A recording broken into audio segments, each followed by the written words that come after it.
Jamal Washington stared in disbelief at his phone screen.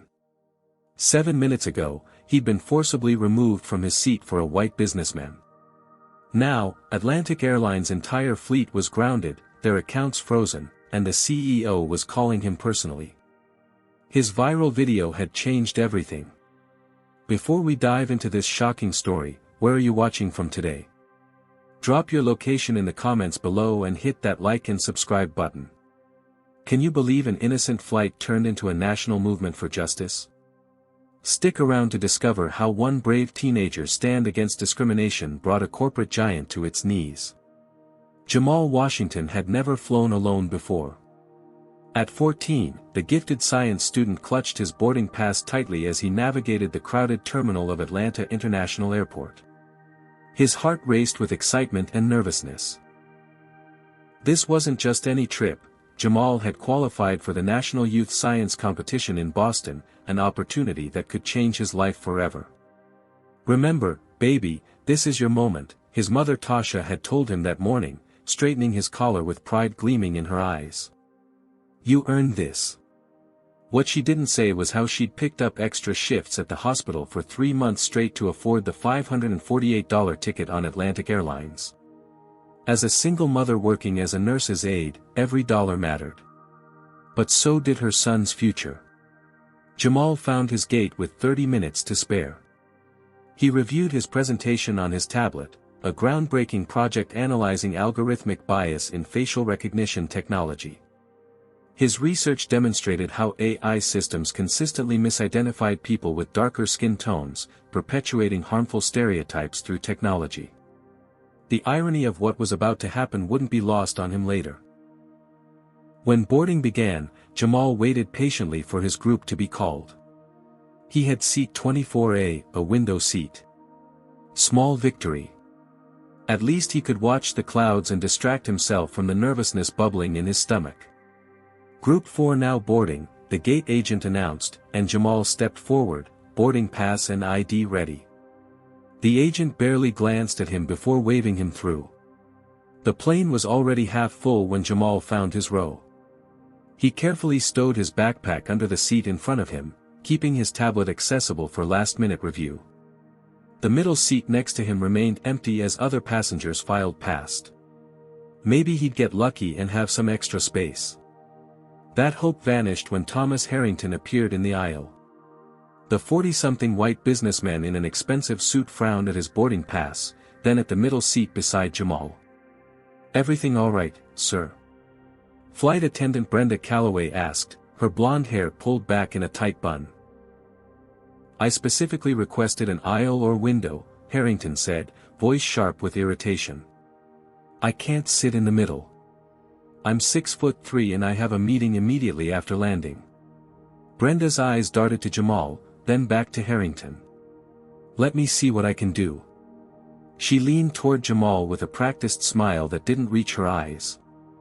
"Would you mind moving to the middle seat so this gentleman can have the window?" Jamal hesitated.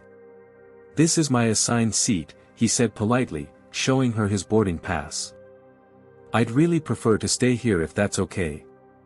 Something shifted in Brenda's expression. The professional courtesy vanished, replaced by a tightness around her mouth. "It would really help us out," she said, her tone now carrying an edge. "Mr. Harrington is a frequent flyer with our airline." Jamal felt a knot forming in his stomach. He could feel the weight of Harrington's stare. Several nearby passengers had turned to watch the interaction, but most quickly looked away when Jamal glanced in their direction. "I'm sorry," Jamal said, his voice smaller now. "My mom specifically got this seat for me because it's my first time flying alone. I get motion sickness in other seats." This wasn't entirely true, but Jamal was becoming increasingly uncomfortable with the attention.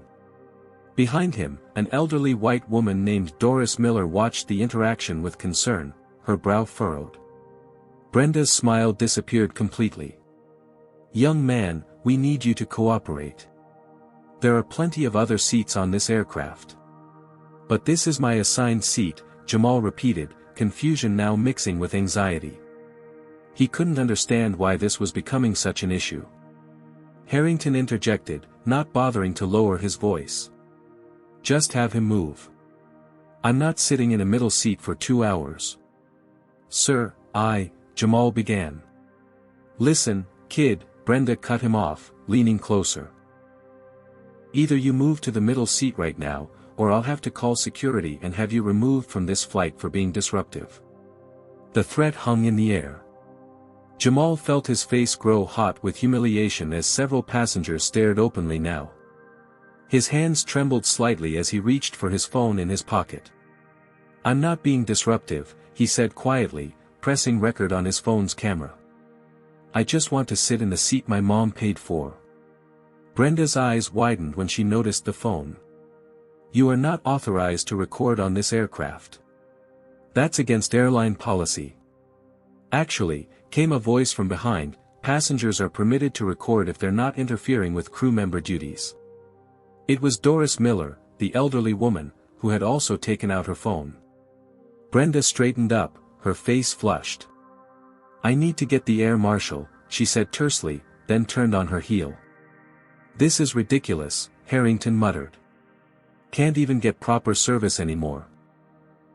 Minutes later, Brenda returned with 2 air marshals who asked Jamal to come with them.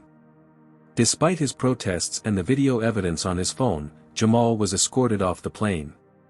The last thing he saw before leaving was Harrington settling into his window seat, deliberately avoiding eye contact. As he was led through the jetway, Jamal realized with horror that his science project materials were still in his backpack under the seat. The competition he'd worked toward for months, the opportunity his mother had sacrificed for, it was all slipping away in an instant of profound injustice. The fluorescent lights of the terminal buzzed overhead as Jamal sat alone on a plastic chair, clutching his phone. Tears of frustration threatened to spill, but he blinked them back. He wouldn't give them that satisfaction. The digital clock on the wall showed that his flight had been scheduled to depart 5 minutes ago. His science project materials were 30,000 feet in the air by now, along with his dreams of winning that scholarship. With shaking fingers, he dialed his mother. Baby, what's wrong? Shouldn't you be in the air? Tasha's voice came through, immediately detecting something was off. Mom, they kicked me off the plane, Jamal's voice cracked. Some white guy wanted my window seat, and when I didn't give it up, they said I was being disruptive. They did what? The volume of Tasha's voice made Jamal pull the phone away from his ear. Oh hell no. They can't do that. Did you record it? Yes, I got most of it on video, Jamal said, feeling a small spark of vindication. Send it to me right now, Tasha demanded. Then upload it everywhere. Twitter, Instagram, TikTok, all of it. This is not happening to my baby without consequences. Following his mother's instructions, Jamal uploaded the 3-minute video to his social media accounts with a simple caption. Kicked off at Atlantic Air flight because I wouldn't give up my assigned seat to a white man. Hashtag flying while black. He hit post, not expecting much. His accounts had modest followings, mostly school friends and family. But as he sat there contemplating his next move, his phone began to buzz. Then buzz again. And again. Meanwhile, back on the plane, an unexpected development was unfolding. A flight attendant had discovered Jamal's abandoned backpack during the final cabin check. Unattended bag in 24A, she reported to the captain. Protocol dictated that unidentified baggage required investigation. When they opened the backpack and found sophisticated electronic components from Jamal's science project, alarm bells rang. The flight, already delayed by 20 minutes due to the incident, was now officially grounded for security concerns. All passengers must deplane immediately, the captain announced. Please leave all personal belongings on board and proceed to the gate in an orderly fashion. Confused and frustrated passengers filed out, among them Doris Miller, who had witnessed everything. Unlike the others who walked past Jamal without recognition, Doris approached him directly. You're the young man from 24A, she said, sitting down beside him. I saw what they did to you. Jamal nodded silently. I recorded it too, she continued, showing him her phone. And I got parts you didn't, including what that man was saying when you couldn't hear. Doris's video captured Harrington muttering to the passenger beside him, "These people need to learn their place. I'm not going to be uncomfortable because some quota kid got lucky. May I have your permission to upload this?" Doris asked, her eyes fierce behind her glasses. "I have 13,000 followers on Twitter and my grandson works at Channel 7 News." Before Jamal could answer, his phone lit up with a notification. His video had been shared over 10,000 times in just 20 minutes. The comments section was exploding with outrage and support. "Yes, ma'am," Jamal replied, a new determination in his voice. "Please share it." Doris's video went up minutes later, tagged with major news outlets and civil rights organizations. The hashtag Justice for Jamal began trending alongside hashtag Boycott Atlantic Air. Within an hour, as passengers milled about the terminal waiting for updates on their delayed flight, Jamal's phone rang with an unknown number. "Is this Jamal Washington?" a deep voice asked. "Yes, who's this?" "My name is Anthony Drake. I'm an aviation rights attorney, and I'd like to help you. What Atlantic Airlines did violated about half a dozen passenger rights regulations, not to mention clear discrimination laws." As Drake explained the legal implications, Jamal's other line beeped. The science competition organizers had seen the videos and were arranging alternative transportation to get him to Boston. Corporate sponsors, outraged by the incident, had offered to cover all expenses. By the 3-hour mark, Atlantic Airlines stock had dropped 17 points. The videos had collectively been viewed over 8 million times.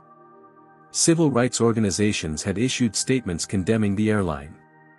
Celebrities were retweeting the videos with personal messages of support for Jamal.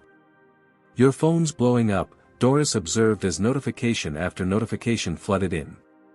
"CNN wants an interview," Jamal said, still processing everything. "So does MSNBC and the Today Show." "You've started something big, young man," Doris said, patting his hand. "Sometimes it takes one person standing their ground to change things." As if to punctuate her point, the terminal television switched to breaking news. Atlantic Airlines faces backlash over viral discrimination video, stock plummeting as calls for boycott grow. Jamal stared at the screen, seeing his own face looking back at him. In just 3 hours, he had gone from anonymous teenager to the center of a national conversation about race, corporate accountability, and justice. And it all started because he refused to give up a seat his mother had worked so hard to provide. What the hell were they thinking? William Patterson, CEO of Atlantic Airlines, slammed his fist on the conference table. The emergency meeting of the crisis management team had been hastily assembled in the corporate headquarters' 40th floor boardroom.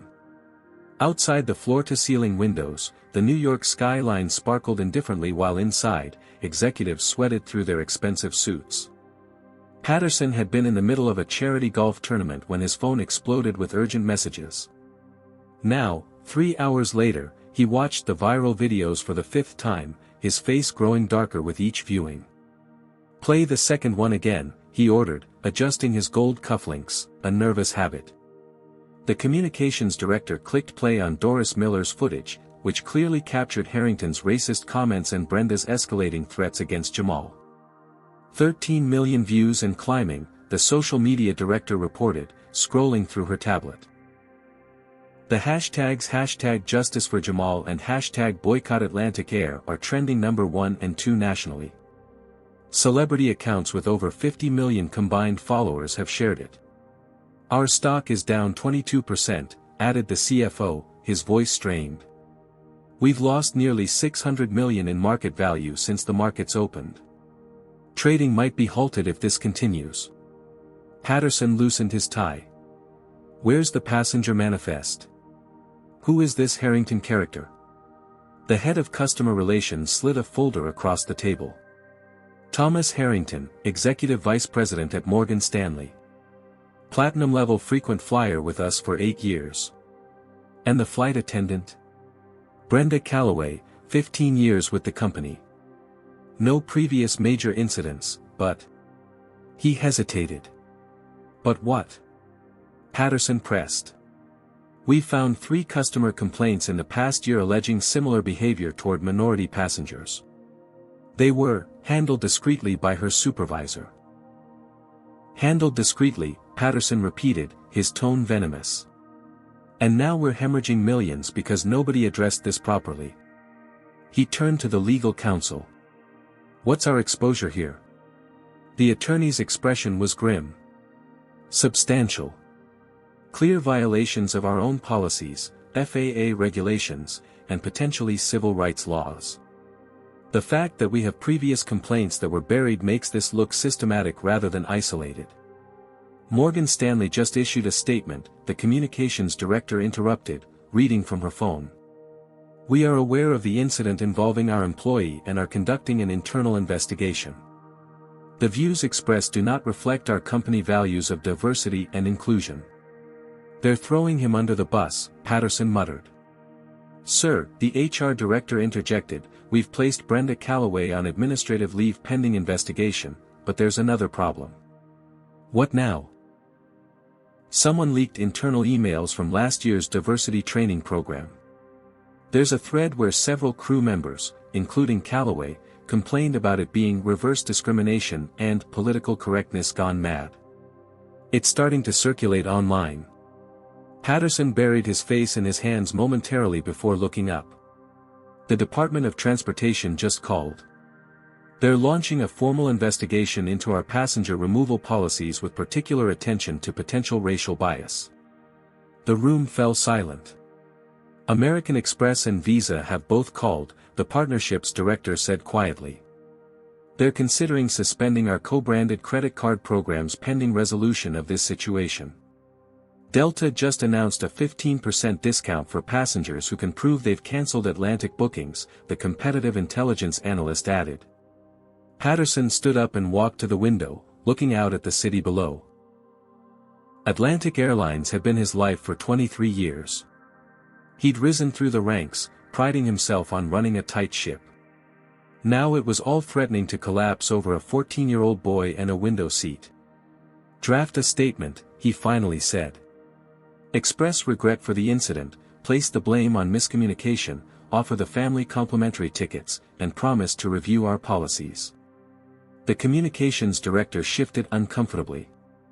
Sir, with respect, that's exactly what United did after the doctor dragging incident, and Starbucks after the Philadelphia arrests. It didn't work for them initially. Social media will tear it apart as insincere. Do you have a better idea? Patterson snapped. Yes, she said firmly. We need to take full responsibility, no qualifiers. Terminate the employees involved immediately. Announce concrete policy changes. And the compensation needs to be substantial, not just free tickets, which looks like we're trying to profit from our own mistake. Before Patterson could respond, his private line rang. The boardroom fell silent as he answered. Yes. I understand. Yes, the board chairman has that authority, but, his face drained of color. I see. I'll address it immediately. He hung up and faced his team. That was the chairman. Bank of America has frozen our corporate accounts pending review of discrimination complaints. They're citing ethics clauses in our financing agreements. We have approximately 24 hours of operating capital available. The CFO gasped. Without those accounts, we can't pay for fuel, staff, airport fees. I know what it means, Patterson cut him off. The chairman wants me to contact the Washington family directly. No intermediaries, no PR script. And if they won't speak with you, ask the legal counsel. Patterson stared at the frozen video frame on the screen, Jamal's face, confused and hurt as he was being escorted off the plane. Then God help Atlantic Airlines, he said quietly. Because we'll be filing for Chapter 11 by this time tomorrow. The sleek private jet touched down at Boston Logan International Airport just as the evening sun cast long shadows across the tarmac. For Jamal Washington, the past 24 hours had been a whirlwind that defied comprehension. One minute he'd been humiliated and ejected from a commercial flight, the next, he was being flown to Boston on a corporate jet provided by TechFuture, one of the science competition's main sponsors.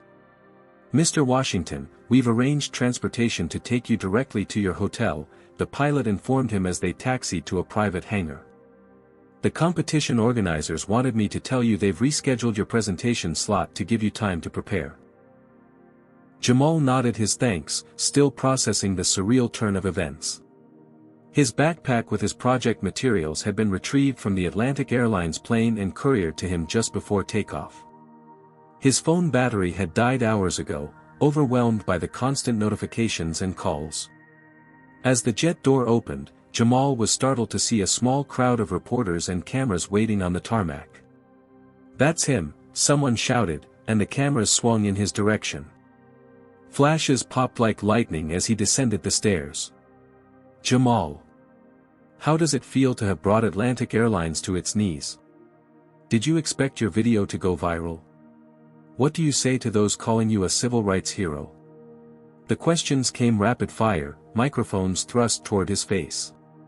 Security personnel quickly formed a barrier around him, guiding him toward a waiting SUV. "Mr. Washington won't be taking questions at this time," a competition representative announced firmly. "He's here for the National Youth Science Competition and needs to prepare." Inside the vehicle, Jamal leaned back against the leather seat and closed his eyes. The competition. With everything that had happened, he'd almost forgotten why he was supposed to be in Boston in the first place. His presentation was scheduled for tomorrow morning, and he hadn't reviewed his materials since the incident. At the hotel, competition staff had arranged extra security. Jamal was escorted to his room where he found a welcome basket and a handwritten note from the organizers expressing their support. As soon as he plugged in his phone, it erupted with notifications again. Alone in his room, the adrenaline that had carried him through the day finally ebbed, leaving exhaustion in its wake. He tried to focus on his presentation materials, but his mind kept replaying the humiliation on the plane. The way Brenda had threatened him. The feeling of the air marshal's hands on his arms. The passengers who had watched in silence. His concentration shattered when a memory of Harrington's smug face flashed in his mind. Jamal pushed the laptop away, hands trembling slightly. How was he supposed to focus on algorithmic bias when he just experienced the human bias behind it so viscerally? A knock at the door startled him. Through the peephole, he saw several teenagers wearing competition badges. "Jamal. It's Aisha from Cincinnati Science Academy. We wanted to check if you're okay." He opened the door to find 5 fellow competitors, all wearing blue ribbons with #JusticeForJamal printed on them. "We made these for everyone," explained Aisha, a girl with a hijab and determined eyes. "Almost all 200 competitors are wearing them tomorrow. We're all behind you," added a tall boy named David. What happened was straight-up racist garbage. Jamal felt a lump in his throat. "Thanks," he managed. "I'm trying to focus on my presentation, but..." "Your project is about facial recognition bias against darker skin tones, right?" asked Aisha. "Talk about life-imitating research." Jamal hadn't made that connection until now. His project demonstrated how systems perpetuated human biases when they weren't properly designed to account for diversity.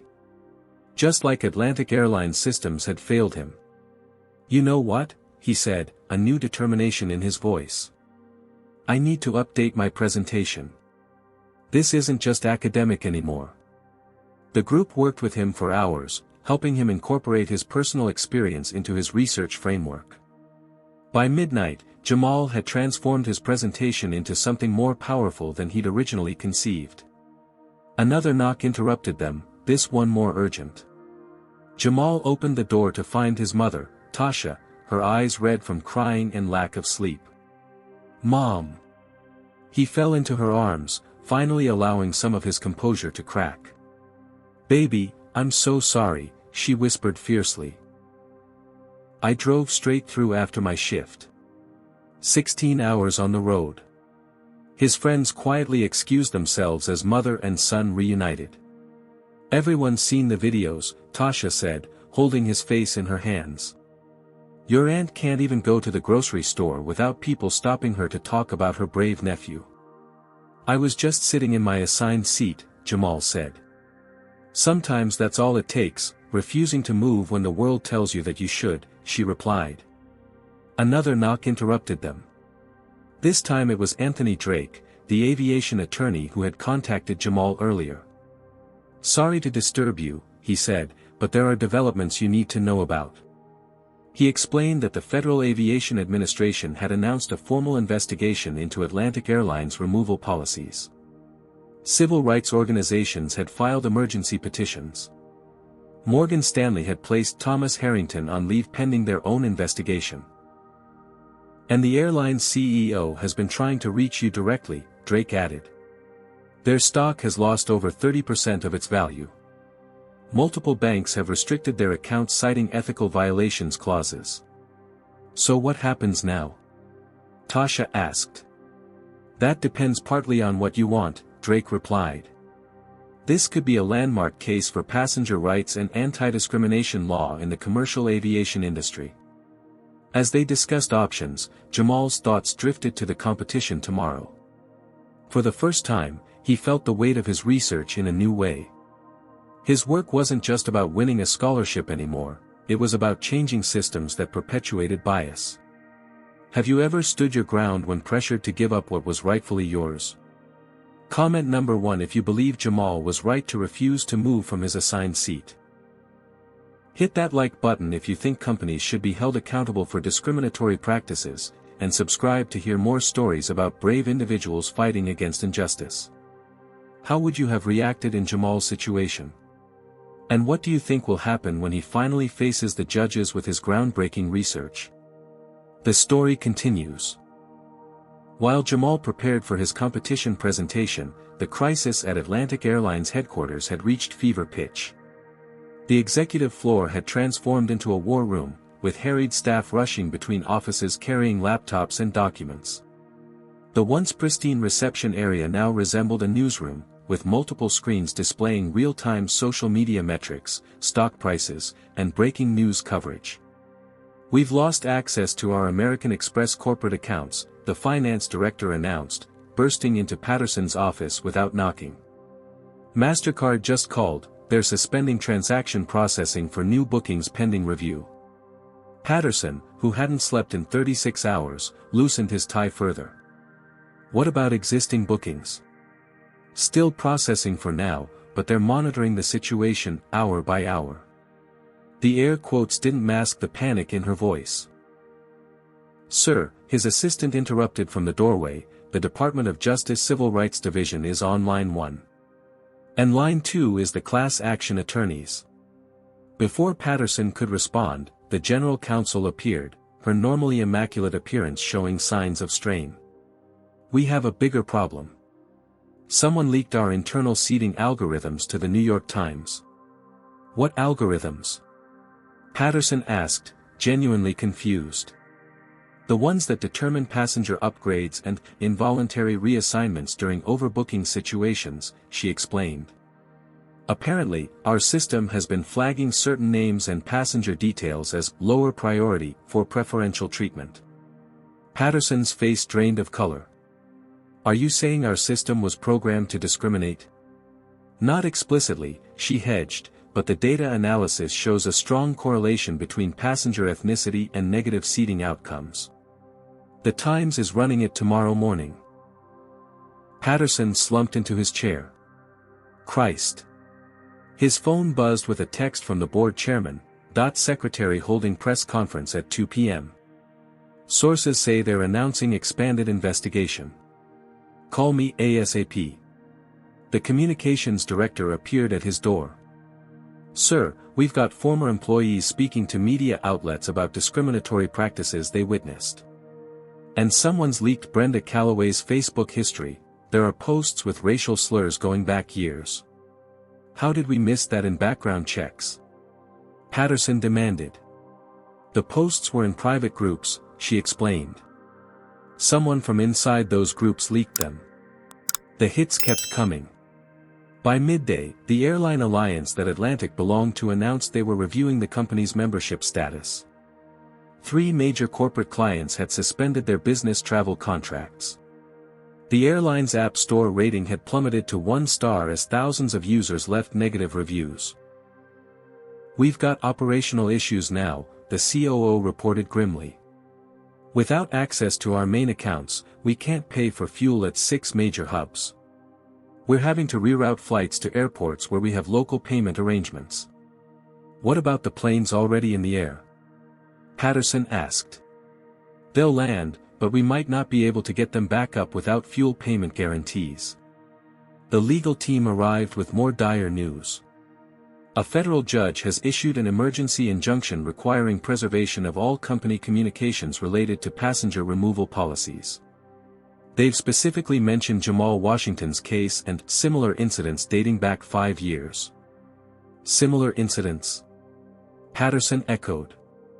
"How many are there?" The lawyers exchanged uncomfortable glances. "We're still compiling the full list, but preliminary review suggests at least 28 documented cases with potential racial discrimination elements." Patterson felt physically ill. "And these were all handled discreetly, too, I presume?" No one answered. The day's final blow came at 3:30 when Brenda Calloway, who had been unreachable since being placed on leave, appeared on a conservative news channel. "Atlantic threw me under the bus," she declared to the camera. "I was just following the unofficial company guidelines we were all trained to use. The executives know exactly what I'm talking about." Patterson watched in horror as Brenda detailed how flight attendants were encouraged to prioritize certain passengers over others based on perceived status and value to the airline.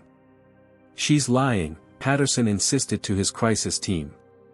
"We never trained staff to discriminate."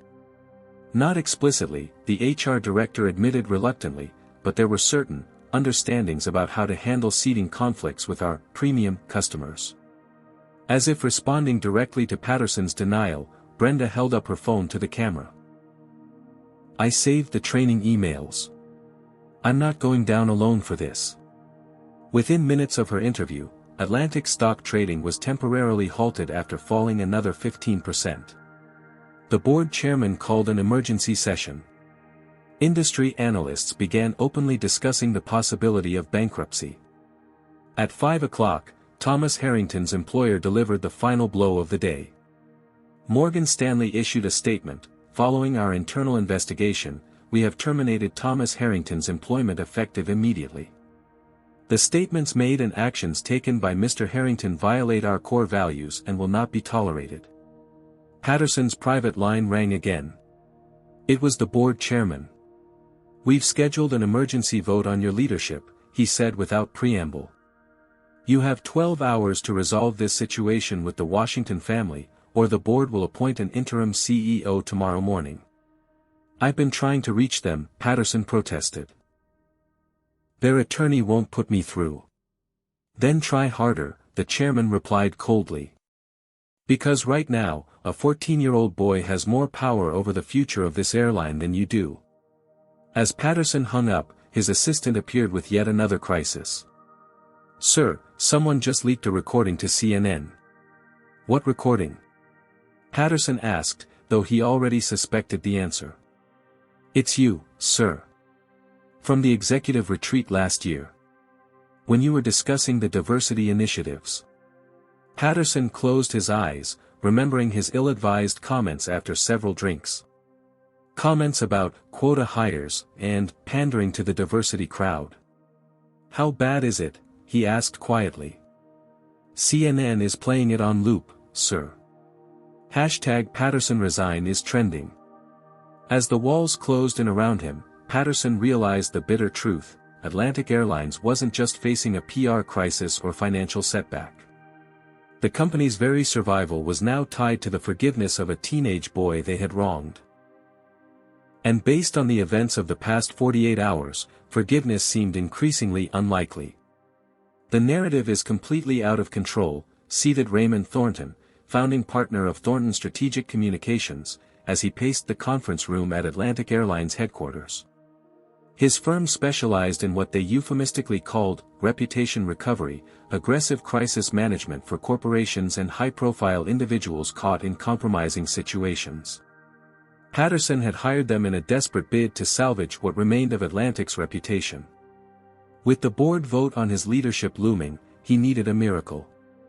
"We need to change the conversation," Thornton continued, addressing the exhausted executives. "Right now, everyone's sympathetic to the boy. We need to introduce doubt." "What do you mean?"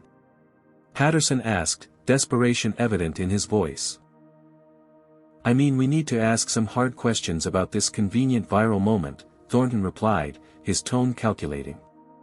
"Was this staged? Does this family have a history of similar incidents? Are there political motivations at play?" Several executives shifted uncomfortably. "You want us to attack a 14-year-old boy?" the communications director asked incredulously. "Not attack," Thornton corrected smoothly. "Just raise reasonable questions. My team has already begun reaching out to conservative media outlets.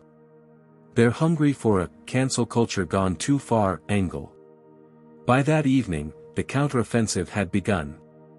A commentator on national cable news questioned whether Jamal had deliberately provoked the incident for social media fame.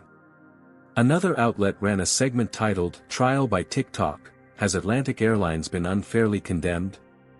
Simultaneously, an army of newly created social media accounts began posting suspiciously similar messages. "What they're not telling you about the hashtag Atlantic Airlines incident."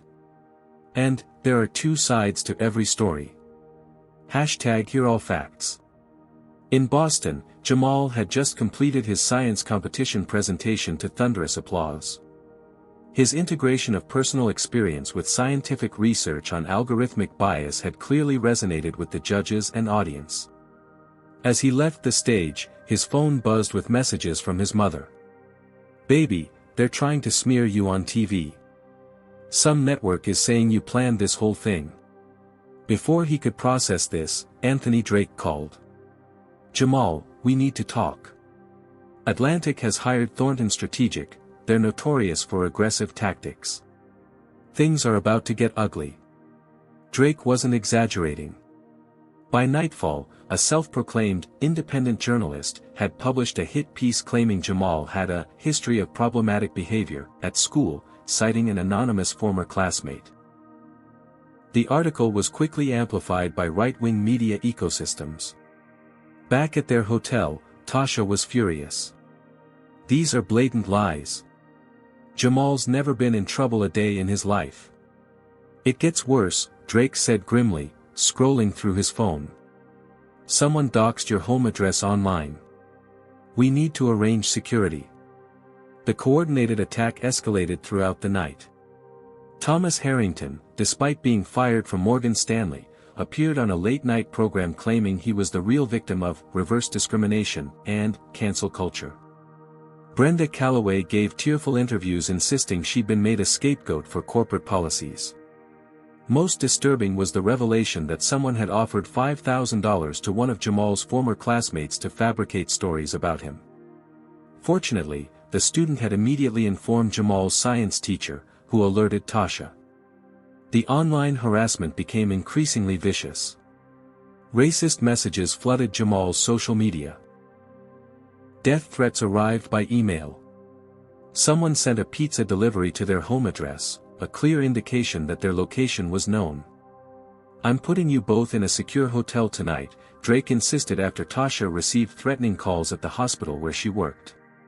Her supervisor, concerned about workplace safety, had reluctantly suggested she take paid leave until the situation resolved. "They're trying to destroy us," Tasha whispered, holding Jamal close in the hotel room Drake had arranged. "All because you wouldn't give up your seat." "No, Mom," Jamal replied with wisdom beyond his years. "They're scared because people are finally seeing the truth about how they operate." While the Washington family weathered the storm, the digital battleground revealed Atlantic's desperate tactics were backfiring spectacularly. For every attack post, thousands of defenders emerged. When national cable news aired their skeptical segment, viewers flooded their social media with cancellation notices for the channel. Technology experts began analyzing the coordinated social media campaign against Jamal, tracing IP addresses and account creation patterns. Within hours, a prominent tech website published an exposé, Inside Atlantic Airlines' AstroTurf Campaign, How a Desperate Corporation Manufactured Outrage. The article included screenshots of internal communications from Thornton Strategic, leaked by a disgusted employee, outlining their plans to neutralize the Washington threat through reputation management techniques. Civil rights leaders organized rallies in support of Jamal. Celebrities posted videos condemning Atlantic's tactics. Competitors in the science fair created a security detail, taking shifts to ensure Jamal could participate safely in remaining events. They thought they could bury us with their corporate machine, Drake told Jamal and Tasha during a strategy session. Instead, they've given us ammunition for the strongest discrimination case I've seen in 20 years of practice. As dawn broke on the third day of the crisis, Atlantic's desperate counterattack had achieved the opposite of its intended effect. Public sentiment, which had been strongly in Jamal's favor, was now virtually unanimous. The hashtag #ShutDownAtlantic was trending worldwide. Patterson, who had reluctantly approved Thornton's strategy, watched in horror as the final pieces of Atlantic's reputation crumbled. The board meeting to decide his fate was scheduled for 9 a.m. His phone rang, the board chairman again. "Turn on CNN," he said without greeting. Patterson fumbled for the remote. The breaking news banner made his blood run cold. Federal judge issues emergency injunction against Atlantic Airlines, all assets frozen pending civil rights investigation. The company wasn't just facing a PR disaster anymore. It was fighting for its very existence. Judge Evelyn Hernandez's order came down like a hammer on Atlantic Airlines.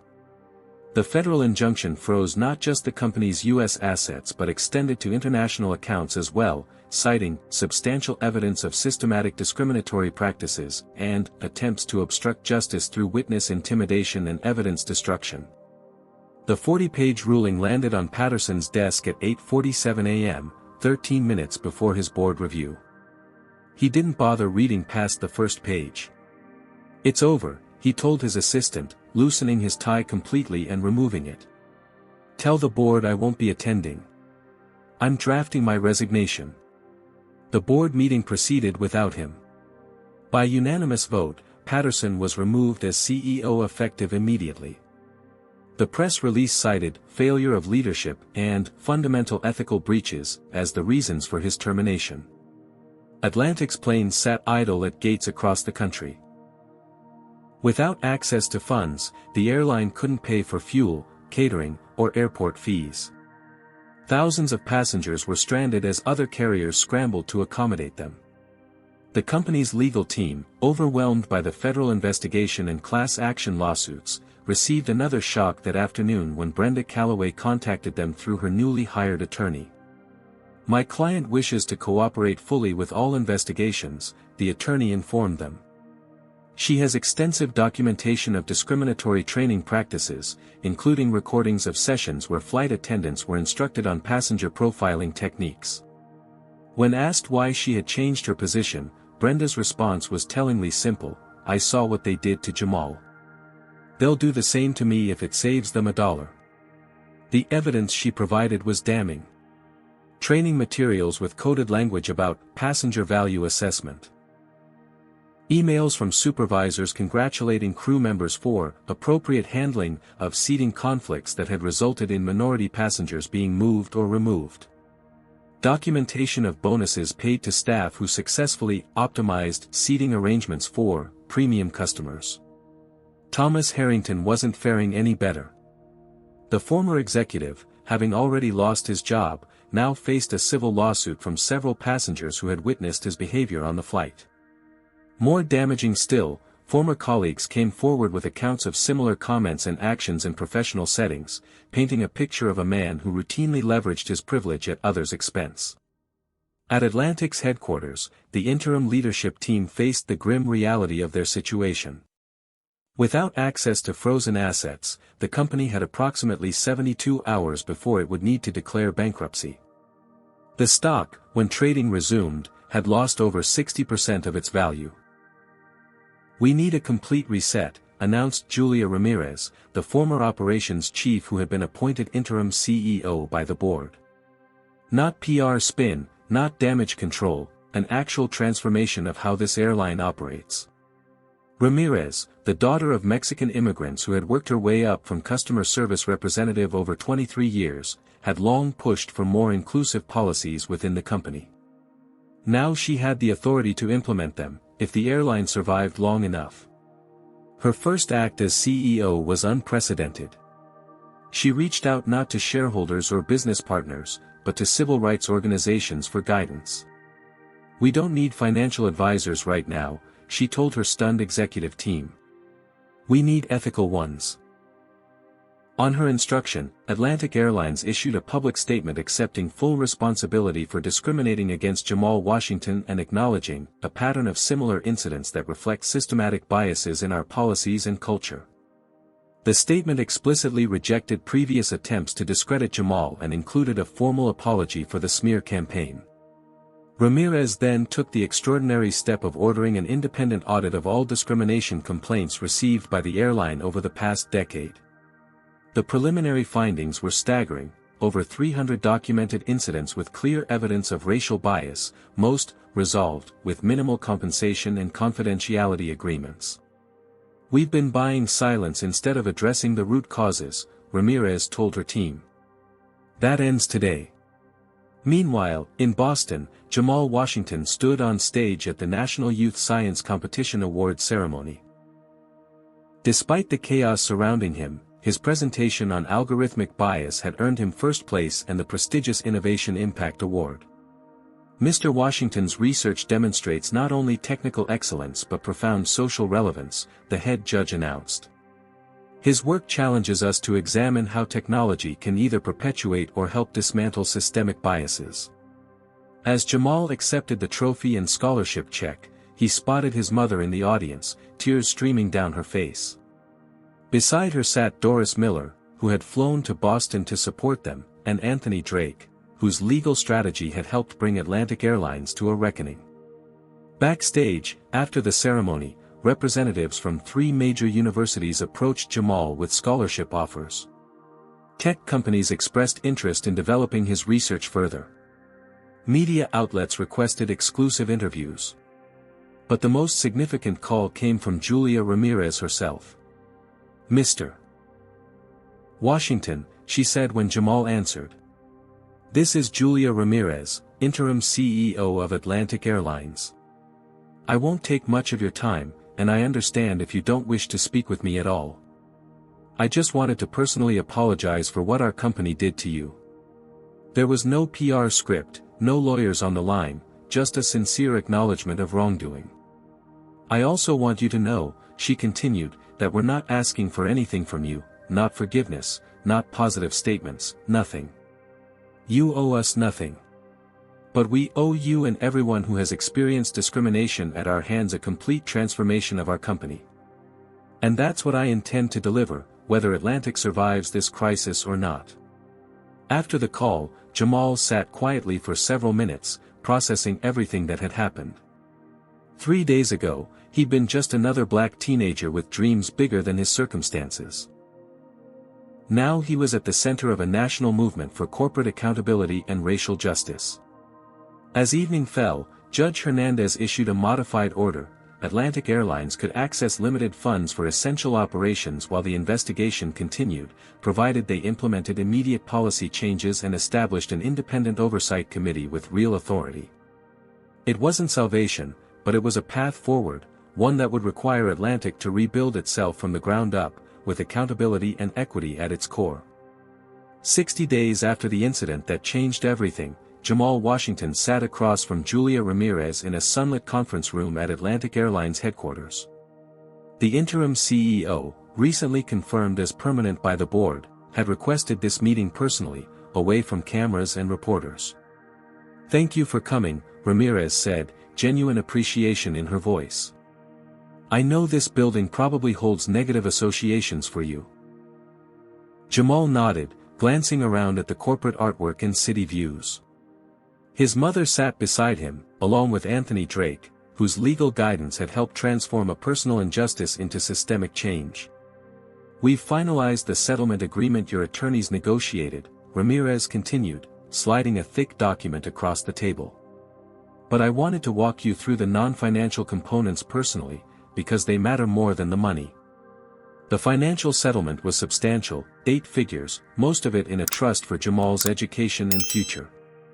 But as Ramirez outlined the policy changes Atlantic had committed to, it became clear that Jamal's stand had achieved something far more valuable than monetary compensation. We've eliminated all preferential seating algorithms, Ramirez explained. Seats are assigned based solely on time of booking and special needs, with no waiting for frequent flyer status or fare class when it comes to removing passengers.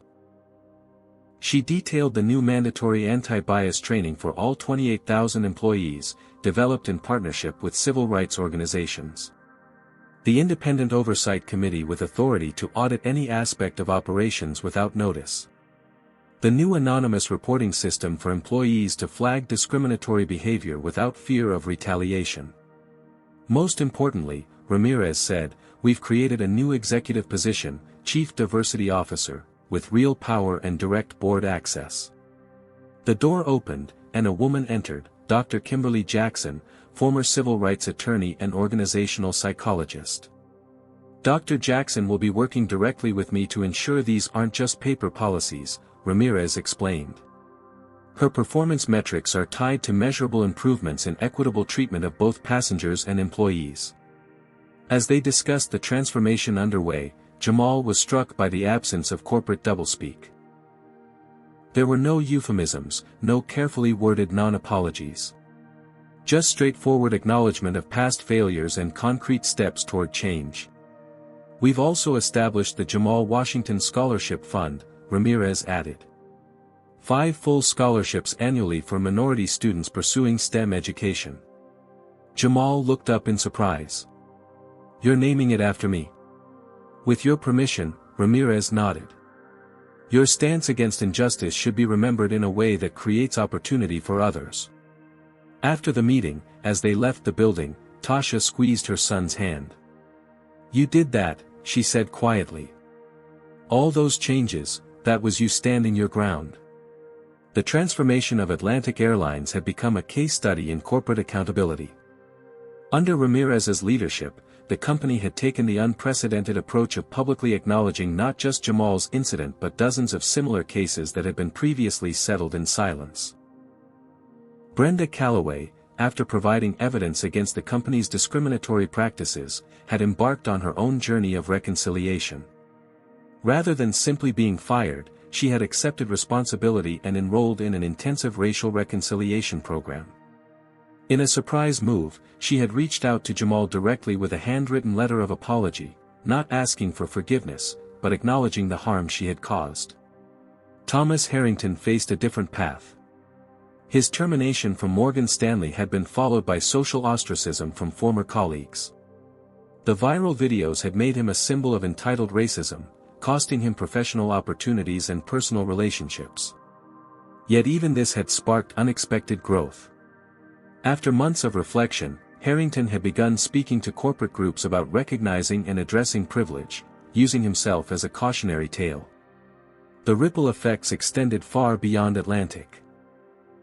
Other airlines, seeing the legal and financial consequences of discriminatory practices, rushed to implement their own reforms.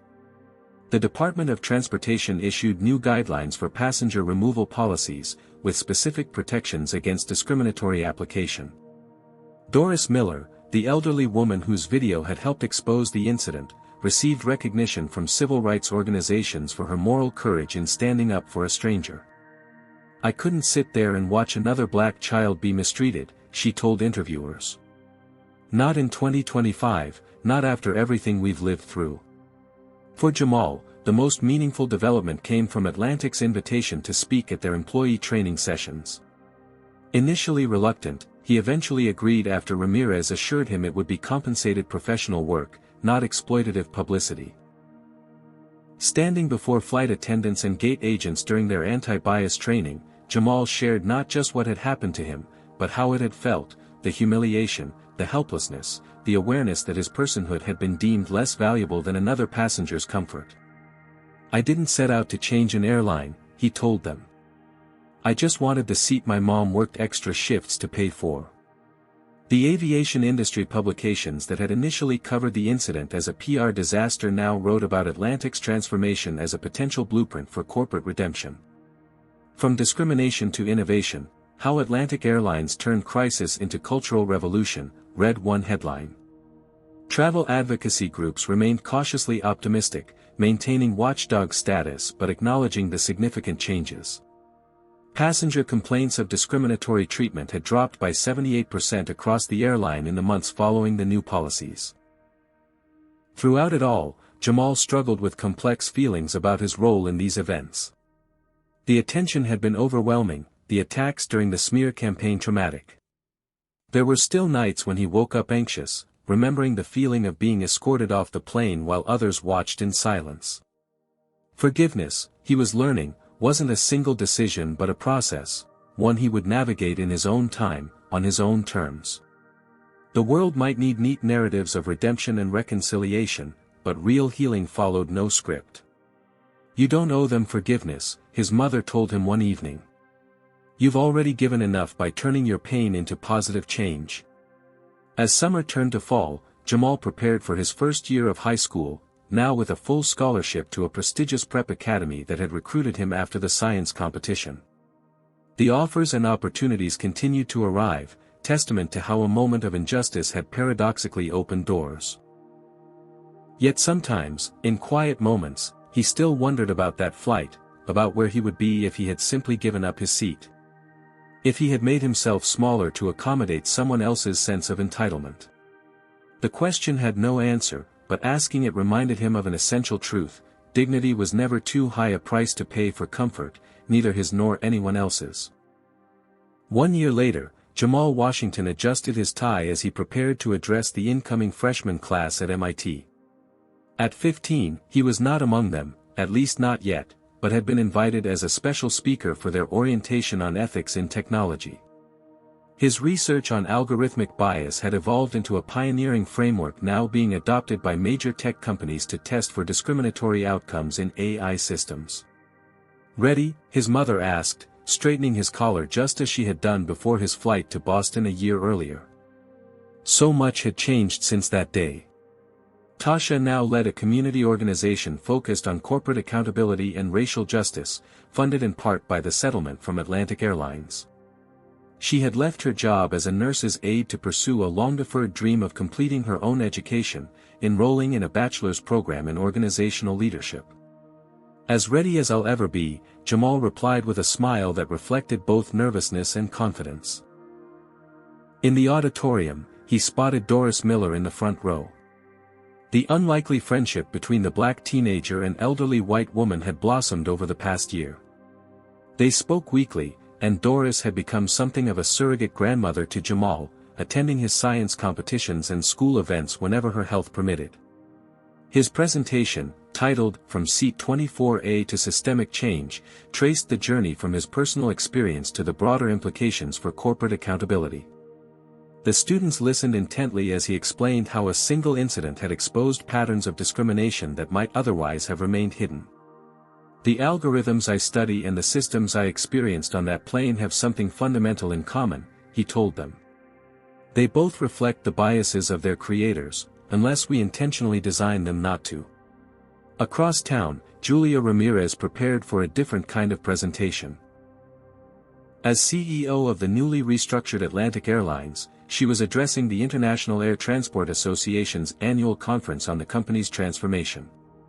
Under Ramirez's leadership, Atlantic had emerged from its crisis fundamentally changed. The financial costs had been substantial, hundreds of millions in settlements, legal fees, and restructuring expenses. Several executives from the old regime had departed, some by choice, others by necessity. Patterson, the former CEO, had experienced a surprising evolution of his own, now working as a consultant helping other companies address systemic discrimination. The company's new values weren't just wall decorations or website platitudes. They were embedded in performance metrics, compensation structures, and daily operations. The oversight committee established as part of Jamal's settlement had real authority to review decisions and recommend changes. Most significantly, employee demographics at all levels had begun to shift, reflecting intentional efforts to build a workforce representative of the communities Atlantic served. "Our transformation wasn't optional," Ramirez told the assembled industry leaders. "It was survival. But what began as crisis management has become competitive advantage." She shared data showing improved customer satisfaction, reduced complaints, and, most surprisingly to industry skeptics, enhanced profitability. The inclusive practices initially adopted under duress had revealed inefficiencies and blind spots that, once addressed, improved the airline's overall performance. Flight attendant training had been completely redesigned with input from diverse passenger advocacy groups. Brenda Calloway, remarkably, had become part of these efforts, sharing her journey from enforcing discriminatory policies to recognizing their harm. After completing an intensive racial reconciliation program, she now spoke to new employees about the personal and professional costs of unchecked bias. "I lost myself trying to uphold a system that was fundamentally unjust," she told them. "Don't make the same mistake." Thomas Harrington had undergone his own transformation. After months of reflection and difficult conversations, he had established a nonprofit focused on helping privileged executives recognize and address their blind spots. His candid acknowledgement of his behavior and its consequences had gradually shifted him from pariah to cautionary advocate. "I deserved to lose my job," he admitted in an interview that later went viral for its honesty. "What I didn't deserve was the second chance I've been given to help others avoid my mistakes." The ripple effects extended throughout the airline industry and beyond. Atlantic's case study was now taught in business ethics courses at major universities. The Department of Transportation had implemented new regulations requiring transparency in passenger removal decisions and prohibiting discriminatory application of airline policies. Other companies in various industries had proactively reviewed their own practices, seeking to avoid an Atlantic situation. For Jamal, now beginning his sophomore year of high school, the experience had shaped his educational and career aspirations. His research on bias in technology had expanded to examine how automated systems could perpetuate discrimination across multiple domains, from hiring algorithms to credit scoring models. The scholarship offers continued to arrive, ensuring he would have his choice of universities when the time came. The Jamal Washington Scholarship Fund at Atlantic Airlines had already sent its first cohort of students to college, creating opportunities that would multiply for years to come. Occasionally, Jamal still received messages from passengers who had been on that fateful flight. Most expressed regret for their silence, for watching injustice without intervening. A few had been inspired to speak up in similar situations since then, breaking the bystander effect that enabled discrimination to continue unchallenged. As Jamal boarded an Atlantic flight for a science competition in Chicago, he experienced a moment of déjà vu, but with a critical difference. The flight attendant recognized him immediately, her eyes widening slightly before she composed herself professionally. "Mr. Washington, we've upgraded you to first class," she said warmly. "It's an honor to have you on board." In his upgraded seat, Jamal found a handwritten note, "Your courage changed everything. Thank you for making us better. J. Ramirez, CEO." As the plane reached cruising altitude, a young black girl of about 10 stopped in the aisle beside him, her eyes wide with recognition. "Are you Jamal Washington?" she whispered. When he nodded, she handed him a folded paper. "You're my hero," she said before hurrying back to her seat. Unfolding the note, Jamal read, "Thank you for not moving. Because of you, I know I don't have to either." Looking out the window at the patchwork of land below, Jamal reflected on the journey that had brought him here. From a humiliated teenager forced off a plane to a catalyst for nationwide change. From a single act of resistance to a movement for accountability. From seat 24A to a first-class ticket earned not through status or privilege, but through the courage to stand his ground. Some might call it justice. Jamal simply called it the beginning of a new reality, one seat, one policy, one system at a time. What would you do if faced with discrimination? Would you stand your ground like Jamal, even when pressured to give up what's rightfully yours? Like this video if you believe one person can truly make a difference, subscribe to hear more stories of courage and transformation, share with someone who needs inspiration today, and comment below with a time when you witnessed or experienced injustice. Thank you for joining us on this journey from discrimination to justice, and remember, sometimes the most powerful act is simply refusing to move. Jamal's journey teaches us that standing up for what is right, even in seemingly small moments, can catalyze enormous change. His refusal to surrender his rightfully assigned seat exposed deep-rooted discrimination that had gone unchallenged for years. This story demonstrates how institutions often respond only when forced to confront their failings publicly and financially. The transformation of Atlantic Airlines reveals an important truth: meaningful change requires more than apologies, it demands structural reform, accountability, and diverse leadership.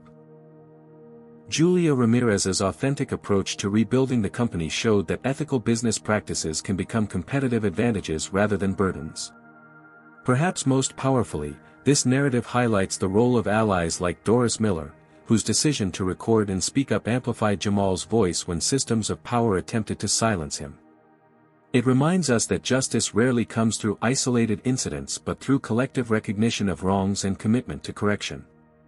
True progress happens not when the powerful grant concessions, but when the marginalized refuse to accept less than they deserve, whether it's a seat on a plane or a place in society.